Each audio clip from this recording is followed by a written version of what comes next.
Olá amigos, quarta-feira, dia 16 de outubro, chegamos aí na leitura 1115, leitura aí do Guia do Estudo da Palavra de Deus, uma inspiração menor para guiá-lo você para a inspiração maior, que são as Sagradas Letras. Estamos na lição número 3, discorrendo aí temas do Evangelho de João, no quarto e último trimestre do ano, com o título de hoje, temas recorrentes, fé e incredulidade.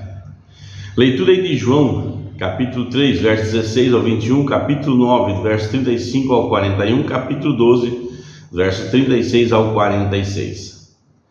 Como esses textos repetem o tema da fé e incredulidade encontrada no prólogo? Bom, demonstra claramente, os que creem em Deus e os que não creem. No Evangelho de João, a humanidade está dividida em dois grandes grupos: os que creem em Jesus e o aceitam como Messias, e os que, tendo a oportunidade de crer, escolhem não fazê-lo. Os discípulos estão no primeiro grupo, além de pessoas como Nicodemos, que passam a crer lentamente, a samaritana e o cego de nascença, que passam a crer, Louvado seja Deus. No segundo grupo estão fariseus e sumos sacerdotes, pessoas que presenciaram a multiplicação de pães e peixes, e até um dos discípulos, Judas, É interessante observar que o substantivo fé, crença, em grego, pistis, nunca ocorre no Evangelho de João. No entanto, o verbo crer, pisteuon, aparece 98 vezes em comparação com o total de 241 vezes em todo o Novo Testamento. Esse verbo é um tema muito importante em João. O fato de que o Evangelho usa o verbo em vez de substantivo parece indicar um aspecto bastante ativo de se tornar cristão.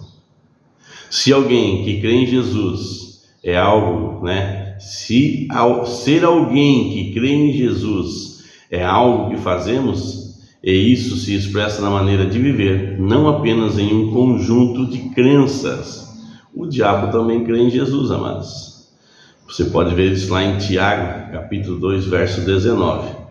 Em João, a principal diferença entre os dois grupos é a forma como se relacionam com Jesus. O mesmo quando ele os confronta, mesmo quando ele os confronta e os repreende, mesmo quando somos confrontados e repreendidos, Eles vão a Cristo e não fogem. Nós vamos a Cristo e não fugimos. Jesus é a luz que brilha sobre eles, é a luz que brilha sobre nós.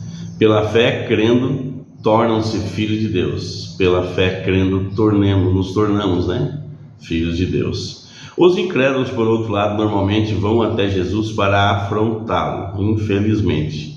Eles são caracterizados por aqueles que amam as trevas e não a luz. Acham difícil aceitar as palavras de Jesus ou vêm quebrando antigas tradições e em vez de entender as expectativas humanas. Eles o julgam, em vez de permitir que a sua luz os avalie e julgue. Essa atitude, é claro, é vista inúmeras vezes nos líderes religiosos. Vou ler novamente.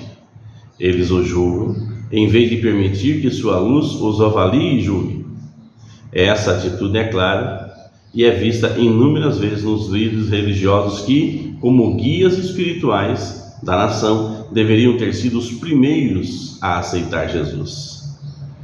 De que forma você vive sua fé em Jesus em vez de apenas concordar com Ele e que Ele é o Messias? Que forma você vive ao invés de apenas concordar que Ele é o Messias? Porque é importante saber a diferença entre as duas coisas. Mateus capítulo 7, versos 21 ao verso 23. Bom, a fé de Jesus não é egoísta, É sempre em prol de. Nunca para nosso próprio benefício, nunca pode parar em nós. É reino em movimento.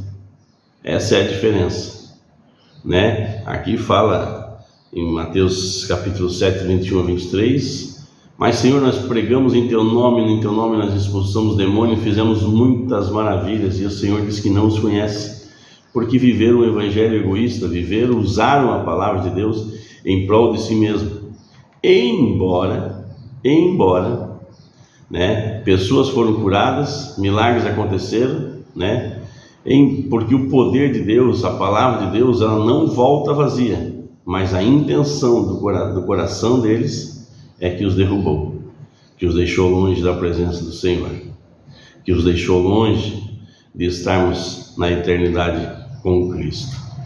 Amados, oxalá que eu e você nós possamos nos atentar na palavra de Deus e não vivermos um evangelho egoísta, né? Porque o que nós fazemos não é para nos mostrar, mas é para mostrar o que fazemos, para anunciar a palavra de Deus, né? Humildade não é pensar menos de si, mas é pensar menos em si. Amém, amados? Louvado seja Deus. Vamos orar? Pai amado, Pai eterno que estás nos céus, graças te damos por mais essa oportunidade de estarmos aqui aos teus pés, inclinados, meu Deus, prostrados, Senhor, interiormente, Senhor, a ti. Nós declaramos que tu és o nosso Deus, o nosso Senhor, o nosso melhor amigo, nosso único, verdadeiro amigo, que mesmo quando nós falhamos, mesmo quando nós somos infiéis, tu continua sendo fiel. Dá-nos, Senhor, o teu coração, Pai, dá-nos a tua mente, para que nós possamos seguir e prosseguir, meu Deus, anunciando a tua palavra, sem nos desviarmos nem para a direita e nem para a esquerda. Em nome de Jesus, Pai, é o que eu te peço e te agradeço. Amém. Abraço, meus amigos, abraço aí aos nossos amiguinhos e abraço aí a classe 3, né? Estou feliz aí que vocês continuem acompanhando a palavra de Deus por esse humilde servo. Abraço, queridos.